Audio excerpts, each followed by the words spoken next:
students, in our previous classes, we learned many subordinating conjunctions such as the because, although, even though, until and unless, whatever. Now, today we are going to learn two more interesting words, where and wherever. तो सबसे पहले मैं बता दूं कि इनके Hindi meaning क्या होते हैं. वेयर का मतलब क्या होता है? जहां, कहां. ठीक. एंड वेयरएवर का मतलब क्या होता है? जहां कहीं भी, जहां कहीं भी, जहां भी, जहां भी, ये बोलते हैं. ठीक. ये दोनों में डिफरेंस है. वेयर का मतलब क्या हुआ? जहां या कहां. वेयरएवर मतलब जहां कहीं भी, जहां भी. Where used for a particular place. Particular place, एकदम एग्जैक्ट प्लेस के बारे में ये हमें बताता है ना. This is the house where I was born. अब देखा, आपका जन्म हुआ, आपका पर्टिकुलर प्लेस क्या बता रहा है, मतलब एक्यूरेट पॉइंट ऑफ प्लेस क्या बता रहा है? आपका घर. तो यहाँ पे देखिए, ये वेयर यूज करके हम इसको बता रहे हैं. तो ये हमारा सबऑर्डिनेट कंजंक्शन टू क्लॉजेस को देखिए ऐसे जोड़ता है. ठीक. वेयर डू यू लिव, आप जब क्वेश्चन फॉर्म करते हैं तो देखिए वहां पर भी हमारा वेयर, आप कहाँ कहाँ रहते हैं. यहाँ पर भी देखिए टाइम ही बता रहा है कि आप कहाँ रहते हैं. Wherever used when the place is not specific. देखिए इसमें स्पेसिफिक प्लेस था, पॉइंट ऑफ प्लेस बताया, लेकिन इसमें स्पेसिफिक प्लेस जो है, place is not specific and can be any place. कोई भी जगह हो सकती है. Example, I will follow you wherever you गो.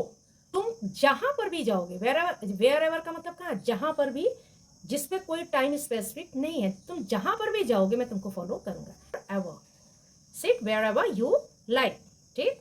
तो यहां देखिए, जहां पर भी तुम्हारी इच्छा हो, यहां कोई एक पॉइंट ऑफ प्लेस की बात नहीं हो रही है. तो जहां पर भी तुम्हारी इच्छा है वहां आप बैठ जाओ. Wherever she goes she makes friends. वह जहां पर भी जाती है अपना मित्र बना लेती है. तो समझ में आ गया.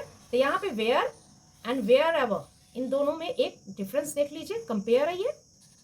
कंपेयर वन स्पेसिफिक प्लेस, ये एक स्पेसिफिक प्लेस को दिखाएगा, पॉइंट ऑफ प्लेस को दिखाएगा, और ये किसी भी जगह को दिखाता है. बस ये दोनों, इन दोनों में डिफरेंस है. I have a worksheet here, fill in the blanks. Where and wherever. You are seeing here, this is the park blank we play every evening. हर शाम आप एक ही जगह पे खेलते हो, तो क्या लगाएंगे? वेयर. वी प्ले एक स्पेसिफिक जगह है जहां पे आप रोज खेलते हो. You can sit blank you like. क्या है? आप वहां पे बैठो जहां तुम्हारी इच्छा हो. तो क्या आएगा? Wherever. यहाँ पे कोई स्पेसिफिक जगह की बात नहीं हो रही है. Do you know blank she lives. तो क्या तुम जानते हो कि वह कहाँ रहती है? तो एक स्पेसिफिक जगह की बात हो, कहीं रहती होगी तो स्पेसिफिक जगह है ना, तो वेयर. ठीक. I will go blank you go. तुम जहां जहां जाओगे मैं वहां वहां आऊंगा. तो वेयर एवर. Wherever. ठीक. वेयर एवर यू गो, तुम जहां जहां जाओगे मैं वहां वहां आऊंगा. Tell me blank you bought this dress. मुझे बताओ कि तुम ये ड्रेस कहां से लेके आई हो. तो where. Where you bought this. Join the sentences. We have to put where and wherever to join these two clauses or two sentences which have the subject and verb with the subordinating conjunction where and wherever. I found the pen. I had left it there. I found the pen. क्या आना चाहिए? What should be here? Where या wherever. कहीं पर भी किसी बात नहीं हुई.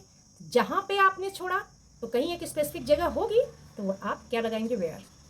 Where I had left.